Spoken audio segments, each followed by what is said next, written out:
My girlfriend casually said that the vacation plans I had made for us would now be spent with someone from her office instead. I didn't argue. I just said, "That's your decision." After that, I quietly waited for her to leave. Once she was gone, I packed my belongings and walked away from that place for good. But when the two of them reached the airport, an unexpected surprise was waiting for them, one they never saw coming. Soon after, my girlfriend called me in tears and said, "Do you know what just happened at the airport?" I replied calmly, "What happened?" "I'm a civil engineer. I design bridges, commercial buildings, the kind of structures people drive past every day without thinking twice. It pays well. I work long hours. I don't complain. I've always believed that if you do good work, life treats you fairly." I was wrong. Her name was Adriana. We'd been together for 3 years. Met her at a friend's wedding back in June 2021. She worked in marketing for a tech startup downtown. Smart, confident, the kind of woman who could walk into a room and own it without even trying. She had this laugh that could light up a whole restaurant. I thought I was the luckiest guy alive. For a long time, I genuinely believed that. We moved in together about a year and a half into the relationship. Nothing fancy, a 2-bedroom apartment in a decent part of town, close to both our jobs. We split the rent 50-50. Split the bills. Split the groceries. It felt equal. It felt right. It felt like we were building something real together. I started planning a future with her. I even looked at rings a few times, scrolling through jewelry websites late at night when she was asleep next to me. But something always made me wait. I told myself it was timing. Now I know it was instinct. It was a Thursday evening in late September when everything shifted. September 21st, to be exact. I remember because it was my dad's birthday, and I'd called him that morning. I'd been planning this vacation for months. 2 weeks in Costa Rica. Beachfront bungalow in Manuel Antonio. Surfing lessons, zip-lining through the Monteverde cloud forest. A day trip to Arenal volcano. The whole romantic package. I'd saved up for it, cutting back on everything, putting in overtime whenever I could. Paid for both our flights, the accommodations, all the activities. Everything. I wanted it to be special. I wanted to propose on the last night, overlooking the Pacific Ocean at sunset. I'd already picked out the ring. A simple platinum band with a small diamond. Nothing flashy, but elegant. Timeless. Like I thought we were. I came home that evening around 6:30 p.m. She was sitting on the couch, scrolling through her phone, a half-empty glass of white wine on the coffee table. The TV was on but muted. She barely looked up when I walked in. "Hey," I said, dropping my work bag by the door. "How was work?" "Fine," she said, still looking at her phone. I went to the kitchen, grabbed a beer, and sat down next to her. I was exhausted. Long day dealing with a contractor who couldn't read blueprints to save his life. I just wanted to relax. "So," I said, cracking open the beer. 3 more weeks until Costa Rica. You excited?" She didn't answer right away, just kept scrolling. Then she set her phone down, took a sip of wine, and looked at me with this expression I'd never seen before. Detached. Cold. "About that," she said. "I'm still going. Just not with you." I blinked. "What?" "I'm going with Brendan. From the office." The words hung in the air. I sat there for a second, trying to process. Brendan. I knew the name. She'd mentioned him maybe a dozen times over the past few months. Some guy from her marketing team. Mid-20s. Always posting gym selfies on Instagram. "You're joking," I said. "I'm not. Adriana, I paid for that trip. For us. I've been planning it for half a year." She shrugged. "I know. And I appreciate it, I really do. But Brendan and I have gotten close lately, and honestly, I think we need to see where this goes. You've been distant. Distracted. I don't feel like you're present anymore. You're always working, always tired. I need someone who's actually there, you know?" I just stared at her. Distant? I'd been working 60-hour weeks trying to save money for a trip I thought would be the beginning of the rest of our lives. "So you're just leaving me for this guy?" "I'm not leaving you," she said, like she was explaining basic math to a child. "I'm exploring my options. You can still come on the trip if you want. I'm sure Brendan wouldn't mind. He's actually pretty cool about stuff like that." That's when something inside me went quiet. Not angry. Not sad. Just done. "That's your decision," I said. She looked surprised, like she'd expected me to fight. To beg. "That's it?" she asked. "What's there to talk about? You've made your choice. I respect that." She stared at me for a moment. Then she picked up her phone again. "Okay then. I'm staying at Brendan's tonight. I'll come back tomorrow to grab some things. Sure, I said. She stood up, grabbed her purse, slipped on her shoes, and walked out. Didn't kiss me goodbye. Didn't even look back. Update 1. The moment the door closed, I sat there in the silence. The TV was still on. I could hear the refrigerator humming. A car alarm going off somewhere outside. Normal sounds. But everything felt different. I sat there for maybe 5 minutes. Then I finished my beer and started packing. I didn't pack her stuff. I packed mine. I moved methodically. Clothes from the closet. Toiletries from the bathroom. My laptop and chargers. Important documents. Birth certificate, passport, tax returns. Family photos. The coffee maker my mom gave me. My good knife set. Everything that was mine and only mine. I called my buddy Aaron around 8 p.m. He's a freelance photographer, works odd hours, always available when you need him. Hey man, what's up? He answered. Can I crash at your place for a bit? Yeah, of course. Everything okay? Not really. I'll explain when I get there. I packed 2 large suitcases and 4 boxes. Loaded it all into my truck. Left my key on the kitchen counter. I didn't leave a note. I got to Aaron's place around 11:30 p.m. He helped me carry everything up, poured us both whiskey, and I told him everything. He listened without interrupting. So what's your play? He finally asked. I'm done, I said. Completely done. Good, he said. She doesn't deserve you, man.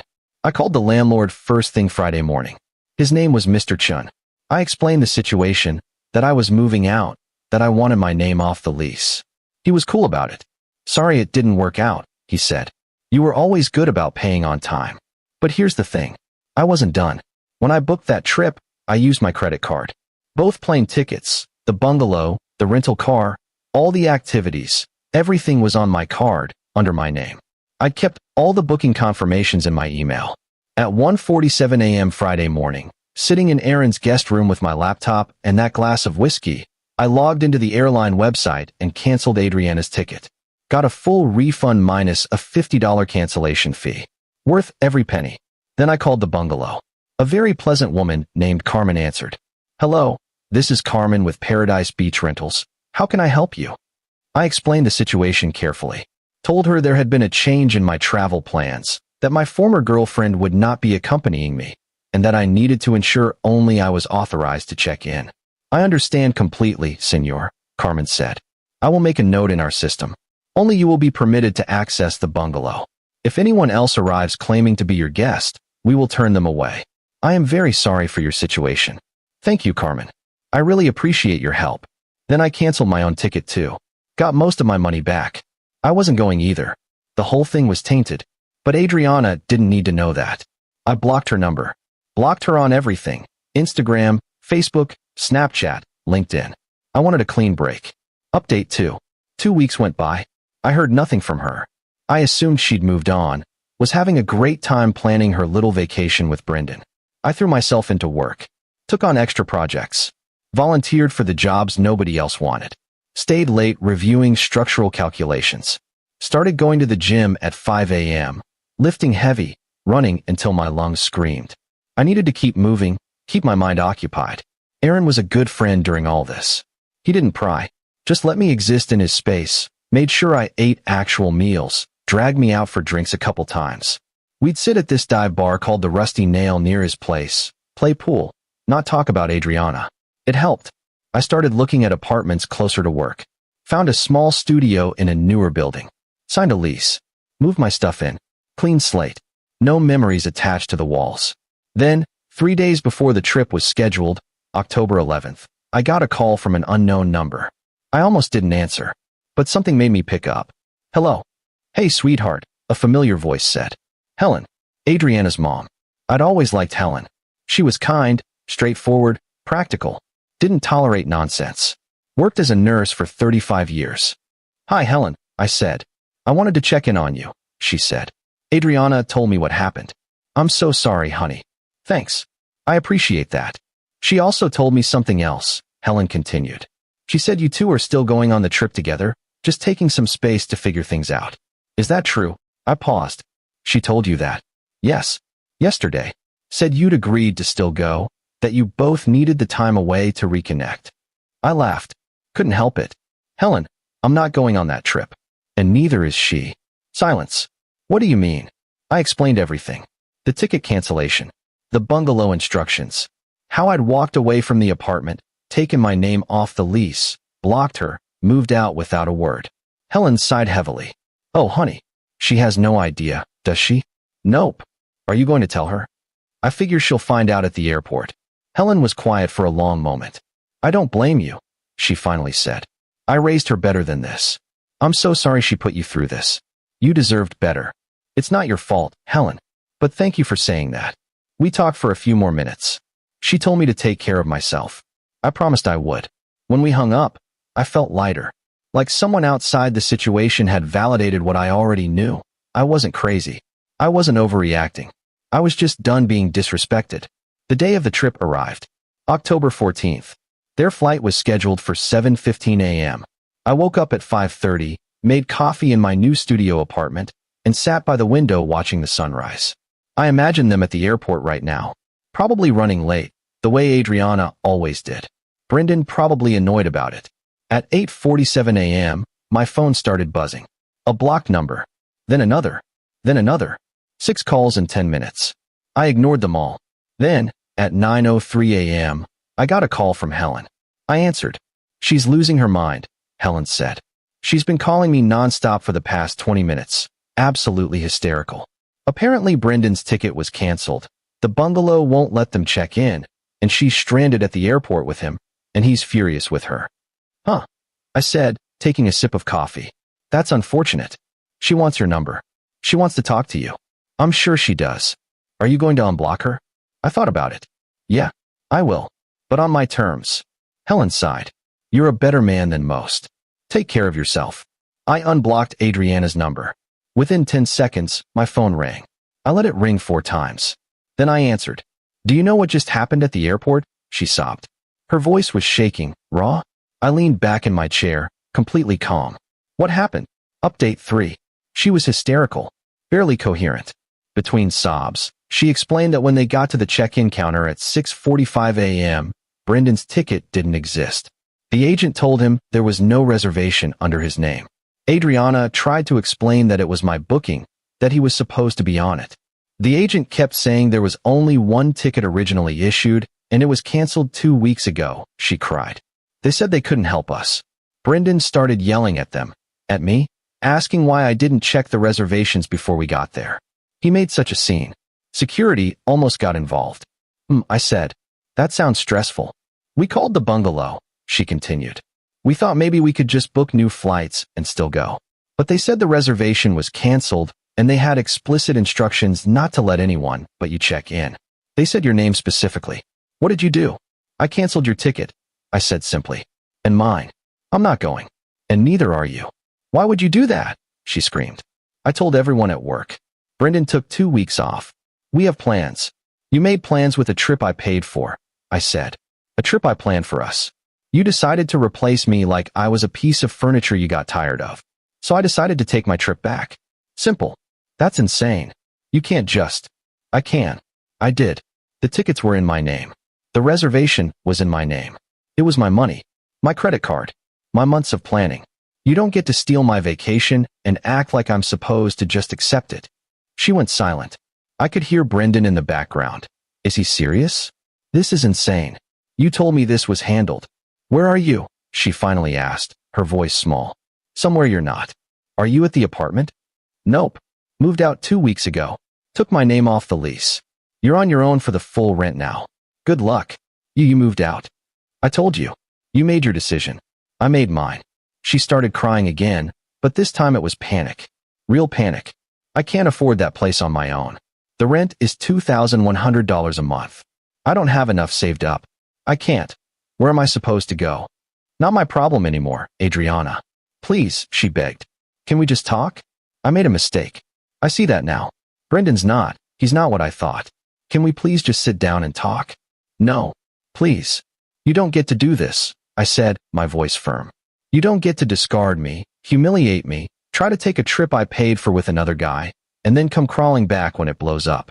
I'm not your backup plan. I'm not your safety net. I'm done. I love you, she whispered. No, you don't. You love the idea of not being alone. You love the stability I provided. There's a difference. That's not fair. Fair. I interrupted. You want to talk about fair? I worked my ass off for 6 months to plan and save for that trip. I was going to propose to you on that trip. I had a ring picked out. And you just casually told me you were taking my vacation with some gym bro from your office. So don't talk to me about fair. She went completely silent. You were going to propose? She finally whispered. Yeah, I was. But now I'm just grateful I didn't. I hung up, blocked her number again, blocked Brendan too. Then I sat there in my new apartment, and I felt peace. Real peace. Final update. It's been 4 months since that phone call. December turned into January, and life moved forward. Adriana tried reaching out a few more times through mutual friends. Sarah texted me saying Adriana was really struggling. I politely declined. Kevin called saying I should at least hear her out. I told him my decision was final. Eventually, they stopped asking. I heard through Aaron that Adriana and Brendan lasted about 2 more weeks after the airport incident. Turns out he wasn't interested in something serious. She had to move out of the apartment by November. Couldn't afford $2,100 a month on her own. Last I heard, she's living with 2 roommates somewhere across town, taking the train to work. Helen and I still talk occasionally. She sends me Christmas cards. Checks in every now and then. We got coffee once in November. She apologized again for her daughter's behavior. I told her she didn't need to keep apologizing for someone else's choices. She's a good woman. As for me, I took that refund money, about $4,200, and put it toward a down payment on a small house about 30 minutes outside the city. 2 bedrooms, a garage, a backyard where I can grill on weekends. It needs some work, but it's mine. No one else's name on the deed. I started dating again in late November. Met a woman named Kira at a coffee shop near my new place. She's a veterinarian, works with rescue animals. We've been on 6 dates. Nothing serious yet. We're taking it slow. She knows what happened with Adriana and was understanding. Said she'd been through something similar. We're taking our time. Work's been good. Got promoted in December to senior engineer. More responsibility, better pay, leading a team on a major commercial project. My boss said I'd been showing up differently, more focused, more driven. I didn't tell him why. I think about that night sometimes. The night she told me she was taking my vacation with another man. The night I packed my stuff and walked away. The night I decided I was worth more than being someone's fallback. I don't regret it. Not for a second. People ask me if I'm angry, if I'm bitter. Honestly, I'm not. I'm just relieved. Relieved that I saw the truth before I married her. Before we had kids. Before I wasted more years on someone who didn't value me. Sometimes the trash takes itself out. You just have to let it. Edit 1. A few people asked if I ever got a real apology from her. Short answer, no. She sent a long email about a month later, blaming me for not communicating enough and giving up too easily. She said I abandoned her and that I was cruel for not warning her about the canceled tickets. Not once did she actually apologize for what she did. I didn't respond. I just deleted it. Some people will never see their own role in the destruction they cause. Edit 2. Brendan apparently got fired from the company about 3 weeks after the trip was supposed to happen. Something about inappropriate workplace behavior and complaints from multiple coworkers. Don't know the details. Don't care. Karma's a funny thing. Edit 3. Someone at work asked if I ever ended up using those Costa Rica plans. Not yet, but I'm thinking about it. Maybe this summer. Maybe solo. Maybe with Kira if things keep going well. We'll see. The beautiful thing about being free is that now it's entirely my choice.